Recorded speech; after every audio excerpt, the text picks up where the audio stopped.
Those Boosie interviews are fucking great. Anybody say it's not, they fucking hating. Boosie's top tier. Yeah. Yeah. I mean, unfortunately, I think we've reached the end of the road of that relationship. So, listen, I was paying Boosie $25,000, and he wanted $10,000 more, and it's like that's the profit margin. I can't do that. Yeah. And you got to think that in order to even make that money back, I got to fly to Atlanta, get a camera crew, and then we got to put out like 50 clips.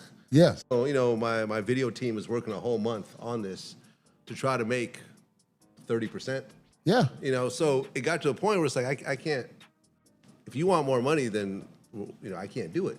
I mean, Vlad, this is my opinion, man. You give more than the industry gives. Yeah, it's not an opinion, it's a fact. No, it's important, right, to have a platform, right? Because if you look at, for example, the back and forth that's happened between me and Aries and me and Boosie, they respond for free on Instagram.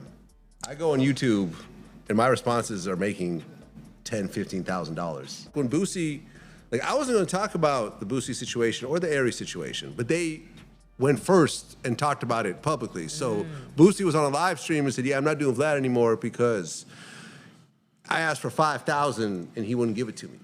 So on the surface, that makes me look crazy. That makes me look like I'm cheap. Yo, you got this guy that did all this stuff for your platform and it's over $5,000. You're being petty.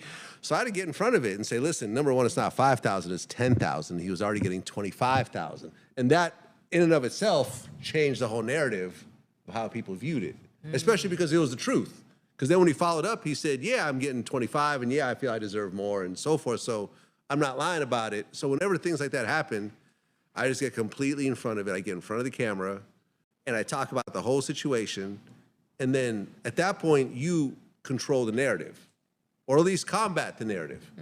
Because otherwise, people will tell the story for you. And that's kind of what happened with the Farrakhan situation, was that the whole thing was like Vlad lied on Farrakhan, Vlad lied on Farrakhan. It's like, well, it was a video, it was doctored, right? But at the end of the day, I see how it played out like that because I never said otherwise.